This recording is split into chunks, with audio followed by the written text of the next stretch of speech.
Praise the Lord. Hallelujah. The highest praise, glory, and honor to our loving Savior, Jesus Christ. I give double honor and cherish the blessed preachings and teachings of our dearly beloved parents in the Lord, and greetings to the beloved Almeida family, beloved preachers, beloved brethren, and visitors. Praise the Lord.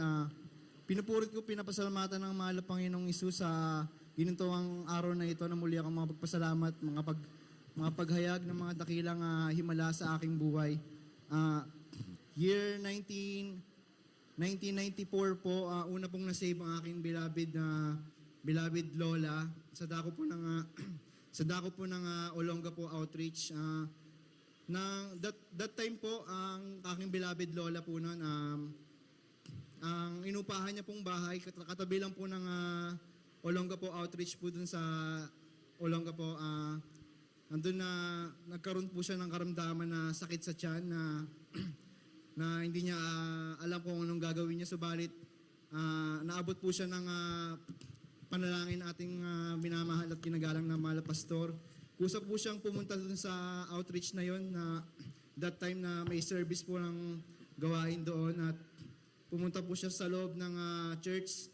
After po ng gawain, pinagaling po siya sa kanyang karamdaman. Yes, at doon po nagpatuloy ang aking beloved lola, nagpabautismo po siya sa pangalan ni Jesus. At hanggang sa mga oras na to ay ginagamit po siya bilang beloved adult choir member sa dako po ng Balanga. Amen. Praise the Lord. Pinapasalamatan ko ang mahal na Panginoong Isus sa dakilang himala sa aking buhay nung ako po'y nagkaroon ng karamdamang lus-lus po. Year 2021 po, nagkaroon po ako ng karamdamang lus-lus. Yung maselang part po ng aking katawan ay lumalaki, at sobrang sakit po ng aking tagiliran dyan sa bandang left side sa papaba. Parang yung bitok ako po ay parang bumababa po yan papunta sa maselang parte po ng katawan ko. Napakasakit po nun, at subalit ako po'y kinahabagan ng mahal na Panginoong Isus. Ako po'y nagsisi. Kami po'y nanalangin sa mahal na Panginoon sa pangunang panalangin, ginagalang mahal na pastor. Pagtapos po namin nagpuri ng aking beloved mama, beloved lola, mga kapatid ko, sabay-sabay po nila akong nilehans. At instant po yan, gumaling po ang aking sakit na nararamdaman.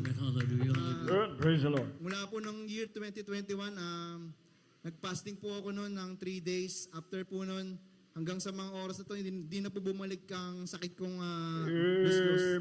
Salamat sa mahal na Panginoong Isus. Mapasalamatan ko rin po ang dakilang himala ng mahal Panginoong Isus sa aking beloved wife, nang siya po ay nagbubuntis nung aming first baby and second baby. Sa first baby po ng akin ng beloved wife, grabe po yan. Sobrang selan po ng aking beloved wife na yan. Hindi po siya nakakakain, talagang halos lahat sinusuka niya po. Pati yung tubig, hindi niya rin po mainom. Iinom man siya, duduwal niya rin po. Kaya every time po na ganun po nangyayari sa kanya, talagang nanghinang-hina na po siya. Halos butot balat na po siya. Andiyan na tumaas na rin po yung ano niya, yung dito, yung acid niya po, tsaka yung UTI. Nagkaroon po siya ng UTI. Nandun na, grabe po yung nararamdaman na aking beloved wife na yan, na sa loob ng 9 months ng kanyang pagbubuntis, grabe yung hirap na kanyang nararanasan. Subalit, ako yung nagtiwala sa mahal na Panginoong Isus, kahit na hindi niya naiinom yung mga gamot na kailangan niyang inumin, I mean yung mga vitamins na para sa baby na kailangan niyang i-take. Subalit, ang dyan ang kahabagan ng mahal Panginoon Jesus sa pangunang panalangin ng mahal pastor. Ako po yung nag-fasting ng 3 days. After ng 9 months na yan, nanganak po siya. Andyan po yung aming beloved daughter, napaka-lusog po, wala pong Amen. Praise the Lord. Masama. Ganon din po sa second baby po namin, aking beloved son. Ganon din po, napakaselan din po ng kanyang pagbubuntis. Subalit, andyan ang kahabagan ng mahal Panginoon sa amin. Hindi kami pinabayaan, nag-fasting lang po ako ng 3 days. Nanganak po ang aking beloved wife na pareho po yan, normal po pinanganak. At Napakalusog po ng aming mga baby. Salamat sa mahal na Panginoong Isus. Patotoo ko rin po ang aking beloved kapatid sa laman po. Year 1998 po, that time, siguro ano po siya nun, mga 3 or 4 years old pa lang po yung aking beloved kapatid na yan. Tinamaan po siya ng sakit na tigdas. Yung sakit na tigdas na yun, that time po, uso po yun, marami pong namamatay na baby. At isa po doon tinamaan po ang aking mahal na kapatid na yan ng tigdas na yan. At doon po sa bahay, sobrang taas po ng lagnat ang aking mahal na kapatid. Dami na po niyang mga pantali sa katawan, tapos hindi na po siya nakakain, lagi po siyang sumusuka, tumitirik na po yung mata niya. Hanggang sa nag-decide na po ang aking beloved parents na dalhin na lang sa ospital dahil hindi na kinakaya ng aking kapatid na yan that time.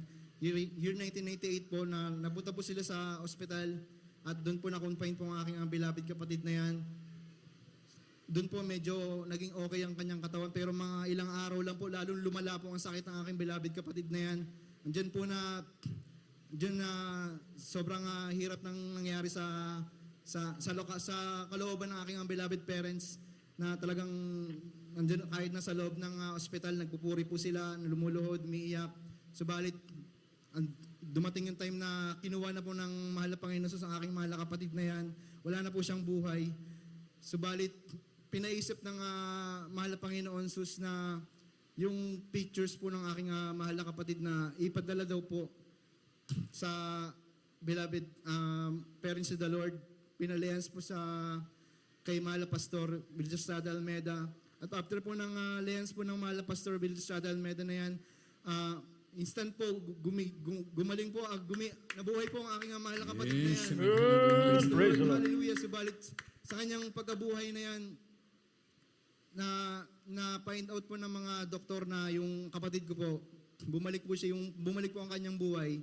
Subalit na find out po na parang ang lahat po ng sakit meron siya ulit, na bulag po siya, pipi, lumpo, at hindi po siya dumidede. Ayun po na, ganoon po ulit, parang nahirapan ulit ang aking mga beloved parents. Subalit patuloy lang po kaming naglingkod sa mahal Panginoon. Every time na may service po, dumadalo po kami. Sa bawat araw po na dumarating na yan, unti-unti pong bumabalik yung kasiglahan na kalusugan na bumula sa mahal Panginoon sa aking mahal na kapatid na yan. Praise Hanggang the sa Lord. mga oras na to, year 1998, sa mga oras na to, aking mahal kapatid na yan, meron na po siyang 4 na anak, at normal po ang kanyang katawan, at nagbumula sa mahal Panginoon Sus po lamang. Hallelujah. Praise the Lord.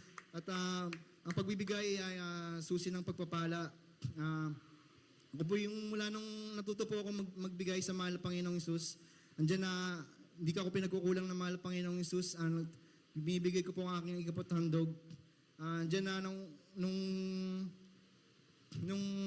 mga araw na dyan na sa kahirapan kami, nakatira po kami sa Balintawak, sa Camachilis squatter area. Napakahirap po ng buhay namin dyan. Isa po kaming nakatira po kami sa squatter, at isa rin po kami mga vendor na nakikipaghabulan sa mga MMDA. Nagtitinda po kami ng mga palamig at banana Q. Napakahirap po namin buhay. Sa lugar po namin, marami din pong mga magnanakaw at mga nag-a-addict. Ayan po. Subalit simula nung kami ay natuto magbigay sa mahal na Panginoong Sus, inalis po kami dyan. Binigyan po kami ngayon po, binigyan po kami ng kanya-kanyang tahanan. Kami po magkakapatid, at may kanya-kanya na rin po kami mga sasakyan. At kaya lahat ng kapurihan, pasasalamat, pagdadakila ay tanging sa ating pinakamamahal na Panginoong Sus po lamang. Amen. Praise the Lord. God bless presenting a beloved webcast testimony. Beloved brother, purihin natin